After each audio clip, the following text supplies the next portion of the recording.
At the start of every workday, employees across the country hit the ground running. But before the day is over, some of them will also hit the ground because they fell. Workplace falls cause almost 20% of disabling occupational injuries and thousands of fatalities every year.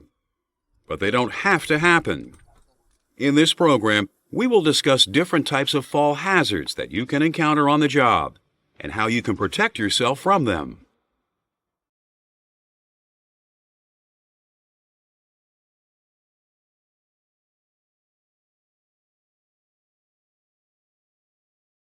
You don't have to fall a long way to hurt yourself. Just hitting the floor from a standing position can be plenty serious. In fact, slips, trips, and falls are involved in many of the accidents, injuries, and even fatalities that occur on the job, but they can be prevented. A good first step in protecting yourself against slips, trips, and falls is to remember that all shoes are not created equal. Some footwear can actually increase your chances of falling. For instance, you're more likely to slip when you're wearing shoes with soles that are made out of leather. Sandals and other open-toe designs with straps tend to catch on things and cause trips. And high heels may look good, but they're naturally unsteady. Shoes with heels that are low and wide can give you the best footing. Choose designs with soles made out of textured, grippy materials like rubber. For rough, wet, or muddy conditions, soles should also have tread that's deep enough to keep your feet planted securely. It also helps to be able to recognize slip and fall hazards ahead of time. Watch out for surfaces that are likely to be slippery, such as polished marble, smooth metal, varnished wood, and of course, ice. Vinyl, unfinished wood, or smooth concrete surfaces may only be moderately slippery when they're dry, but can be much more slippery when they are wet. Water and other liquids are not the only materials that can increase the likelihood of slipping when they accumulate on walking and working surfaces.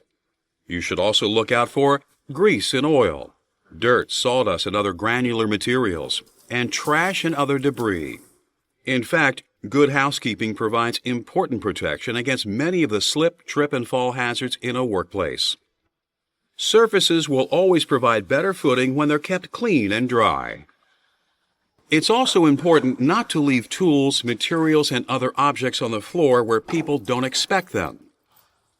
They can create serious trip hazards, so make sure they are picked up and put away when you're done with them. Poor maintenance practices can also create slip and trip hazards. Damaged stair treads, torn carpeting, and puddles of water from a leaky roof can all lead to nasty falls.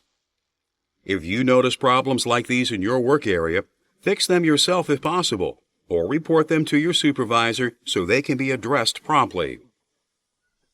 Even in a workplace that's clean and well-maintained, falls can still be caused by unsafe work practices. Stacking up empty pallets to help you reach a high shelf might seem to be a time saver, until the pallets slip and you hit the floor. So to avoid falls, don't cut corners. Think safety first. Most of the slips, trips, and falls that occur on stairways are actually caused by careless behavior as well. Never run on stairs, skip steps, or carry things up or down that are so big you can't see where you're putting your feet. Instead, make a habit of keeping one hand on the railing whenever possible, just in case.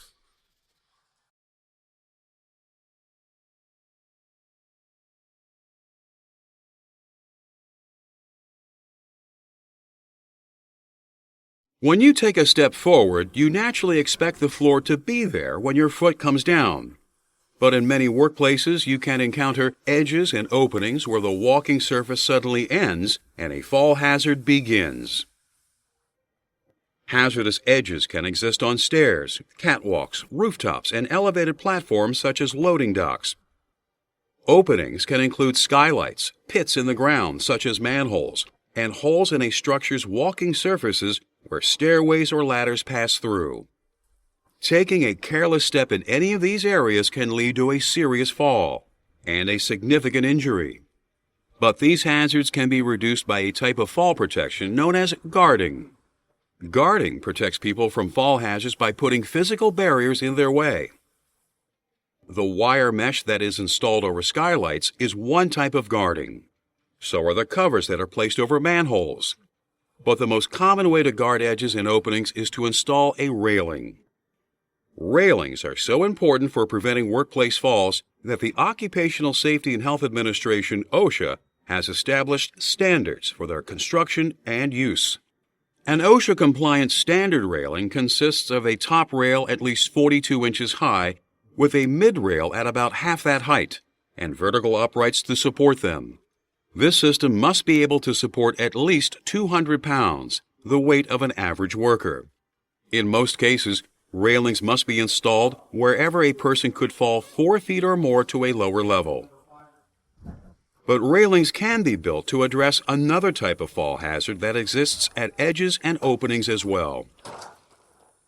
If tools or materials roll, slide, or get kicked off a work surface, they can create serious hazards for people who are working or passing by below. To prevent falling object hazards like these, railings can be equipped with screens or toe boards. Screens cover a railing from top to bottom to prevent objects from falling through.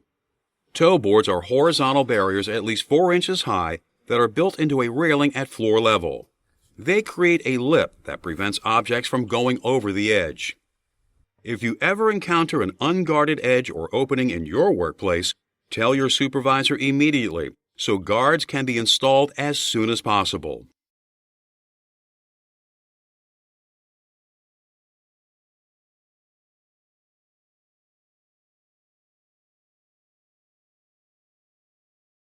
Whenever there's work to be done in high places, different types of ladders can provide convenient and practical ways for employees to get up there. Portable ladders, such as straight ladders, extendable ladders, and step ladders, are designed to be easy to carry and set up where you need them. Fixed ladders are built permanently into structures where climbing must be done on a regular basis. But while they can be easy to use, ladders still require you to follow safe work practices when you're working with them. This starts with making a thorough inspection of the equipment before you use it. Make sure it's free of defects or damage. Look for rust and corrosion, and broken, loose, or missing parts as well. If you find problems, don't use the ladder. Take it out of service. Tag it, dangerous, do not use, and get yourself another one. When setting up a portable ladder, you should make sure both its feet are firmly positioned and level. If the ground is uneven, use boards or a ladder jack to level out the footing. If you're leaning a straight ladder against a wall, roof, or other platform, use the 4-to-1 ratio for the best angle for safe climbing. For every 4 feet of vertical height, place the bottom of the ladder 1 foot out from whatever it's leaning against. The ladder should also be long enough to extend at least 3 feet above where you're climbing to, so you have something to hold on to when you get there. To avoid falls when climbing a ladder, follow the 3-point rule. Keep 2 hands and a foot or 1 hand and 2 feet in contact with the ladder at all times. Don't try to climb with anything in your hands, such as tools or buckets. Attach tools to a tool belt and haul buckets up later with a rope.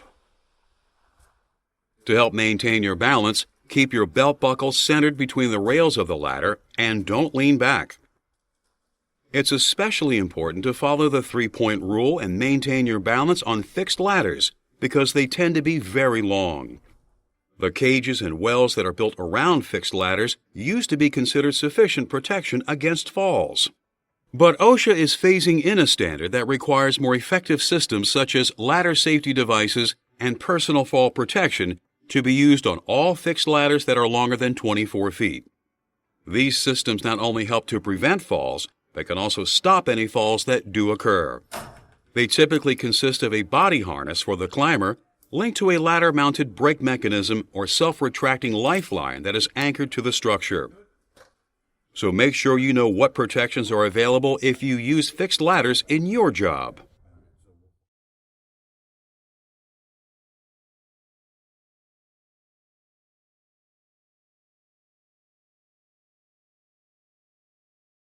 While ladders can get you where you want to go in many situations, sometimes a scaffold is what you need when you're working off the ground. Whether they're supported from below on frameworks or suspended from above by cables, all scaffolds are designed to provide secure walking and working surfaces if you have tasks to perform up high. But scaffolds are involved in thousands of worker injuries and more than 50 fatalities each year, many of them resulting from falls. So the Occupational Safety and Health Administration, OSHA, has established safety standards to reduce scaffold hazards. The OSHA regulations are too involved to describe in detail here, but we can provide an overview of what you should do to help protect against a fall if you're working on a scaffold. Fall protection equipment must be used on any scaffold where the platform is 10 feet or more off the ground. But the safe work practices you use with scaffolds should begin before you even get up there. First, never try to reach the platform of a supported scaffold by climbing on the framework. This bracing is not designed to support a climber, and its angled surfaces make it very easy to lose your grip and fall. Instead, you should use stairs that are built into the framework, a stairway tower that is attached to it, or a ladder. If you use a ladder, it should be secured to the scaffold's framework so it can't be knocked loose. Once you're up on the work platform, it's important for you to keep clutter to a minimum. Tools, materials, and debris that get underfoot can create serious slip, trip, and fall hazards. And if any of these things get kicked off the platform, they can create serious problems for people below. To keep the scaffold platform clear, put tools and equipment away when you're done with them, and dispose of trash and debris as soon as possible, by the end of your shift at the least. When you're working on a scaffold, you should never try to use building materials, buckets, or other objects as makeshift ladders or stools to extend your reach. They're likely to slip or tip while you're on them and cause you to fall. In addition to safe work practices like these, you should also use fall protection equipment when you're on a scaffold. This can include guardrails, safety nets, and personal fall protection systems. Scaffold railings should be installed 39 to 45 inches above the scaffold platform and must be able to support the weight of an average worker falling against them. They should also be equipped with screens and/or tow boards to prevent any objects from going overboard. Safety nets can be slung under the work platform to catch anything or anyone that falls so they don't hit the ground. Personal fall protection can not only prevent a fall, but also safely stop one that does occur. Personal fall protection systems typically consist of a body harness that is linked to an anchor point. If you have any questions about whether you should be using personal fall protection or how the equipment should be assembled or anchored, talk to your supervisor.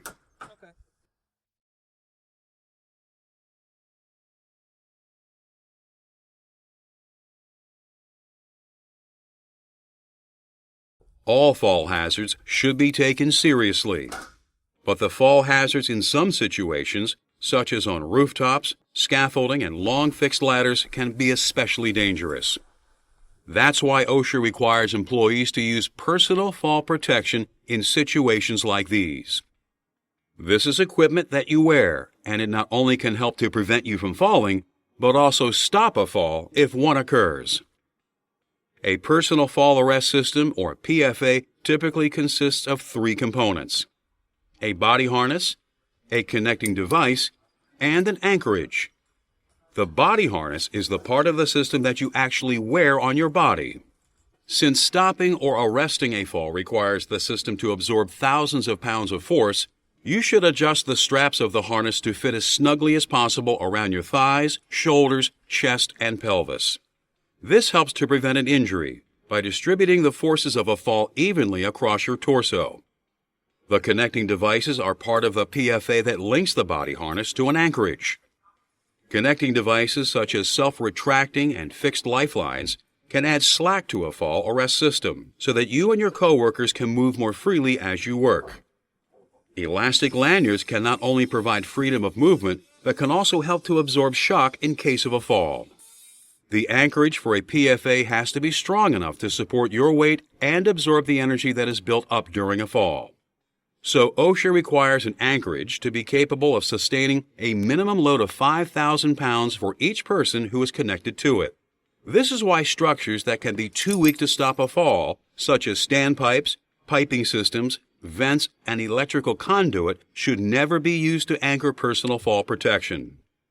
Depending on the situation, OSHA specifies that PFA should be secured to substantial members of scaffold frames or the structures that are being worked on, sliding brake systems on fixed ladders, or designated attachment areas on man-lift cages. Information on which setup you should use with your PFA can be found in the fall protection plan that your employer creates for each project. Fall protection plans address the unique fall hazards of individual work sites while taking specific OSHA regulations into account. If you will need to wear a PFA on the job, your employer will provide you with the appropriate equipment as well as training on how to use it safely. If you have any questions about your employer's fall protection plan or your PFA, talk to your supervisor. As we've seen, fall hazards can pose real problems in a number of work environments. But there are fall protection procedures and equipment that you can use to stay safe when performing tasks off the ground. Let's review. Many slip, trip, and fall hazards can be eliminated by adhering to safe work practices and using appropriate footwear. Falls to a lower level can be prevented by guarding hazardous edges and openings with railings, manhole covers, and other protective systems. When using ladders, you should always inspect them thoroughly, set them up properly, and climb them carefully.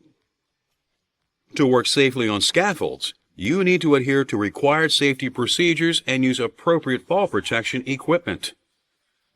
If personal fall protection is needed in your work, your employer will provide you with appropriate equipment and training on how to use it safely. Now that you understand the different types of fall hazards that you can encounter on the job, and know the safe work practices and equipment that you can use to avoid them, you can help to ensure that you and your coworkers head home safely at the end of every day.